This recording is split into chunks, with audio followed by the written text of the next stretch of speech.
महाराष्ट्राला देखील हा उत्सवाचा दिवस आहे। महाराष्ट्राला उज्ज्वल भवितव्याकडे आणि महाराष्ट्राला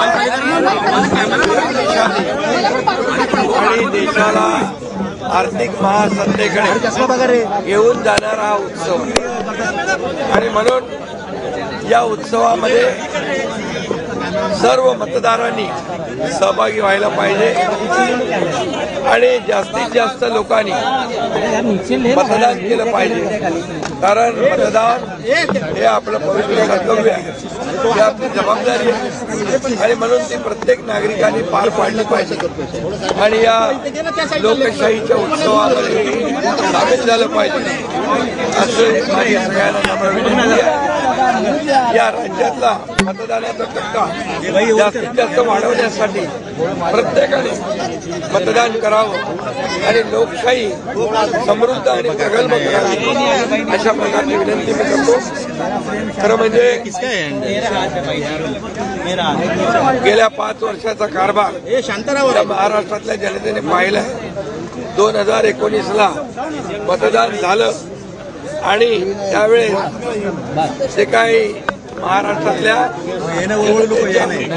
अपेक्षेच्या विरुद्ध झालं, सरकार चुकीच्या पद्धतीने सरकार तयार झालं ही जनता 2019चं ती घटना अजून विसरलेली नाही आणि त्यामुळे गेल्या 5 वर्षामध्ये या राज्याची कोणी दशा केली आणि या राज्याला विकासाची दिशा कोणी दाखवली हे लोकांना माहीत आहे आणि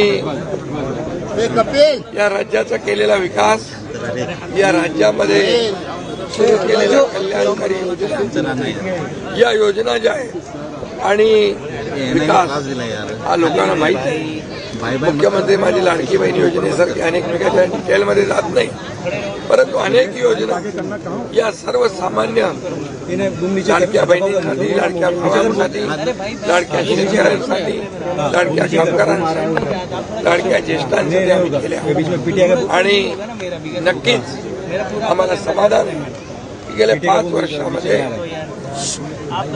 या राज्याला पुढे नेण्यासाठी, या राज्याला विकासाकडे नेण्यासाठी, या राज्याला एक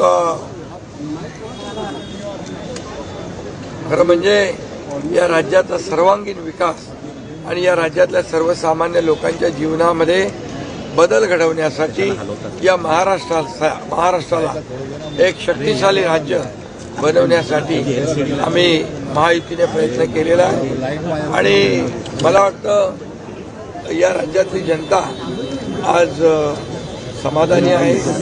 मी स्वतः समाधानी आहे। 2.5 वर्षाचा कार्यकाळ आणि आमचा 2.5 वर्षाचा कार्यकाळ हाही लोकांनी पाहिलेला आहे आणि म्हणून या आजच्या दिवशी या महाराष्ट्रातली जनता भरभरून कामाला मतदान करते, विकासाला मतदान करते आणि म्हणून मतदानाचा टक्का, मतदान हे लोकशाहीला प्रगल्भ करणार आहे, लोकशाहीला मजबूत करणार आहे आणि म्हणून सगळ्यांनी मतदान करावं असं आवाहन विनंती करतो।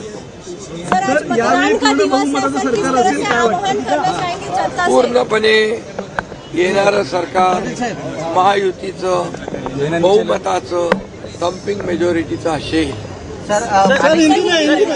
सीएम साहब हिंदी में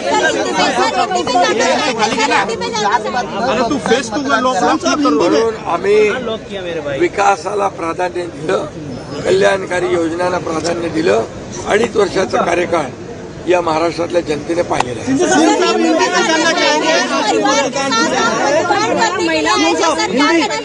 आज बहुत ही लोकशाही का एक पवित्र दिन है, ये उत्सव है, ये लोकशाही को समृद्ध और मजबूत करने वाला उत्सव है। इसमें सभी ने मिलकर इस उत्सव में सहभागी होना चाहिए, सभी ने वोट करना चाहिए क्योंकि ये महाराष्ट्र को शक्तिशाली बनाएगा, देश की अर्थव्यवस्था को मजबूत बनाएगा।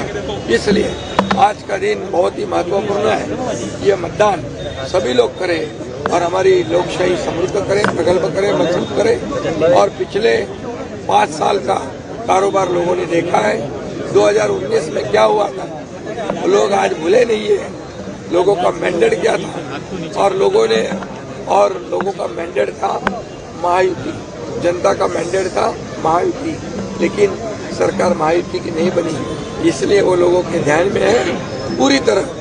और 2.5 साल का कार्यकाल भी देखा उन्होंने और हमारे 2.5 साल का भी देखा है, और इसलिए हमारे 2.5 साल में एक तरफ विकास, जो विकास को रोका था हमने उसको शुरू किया।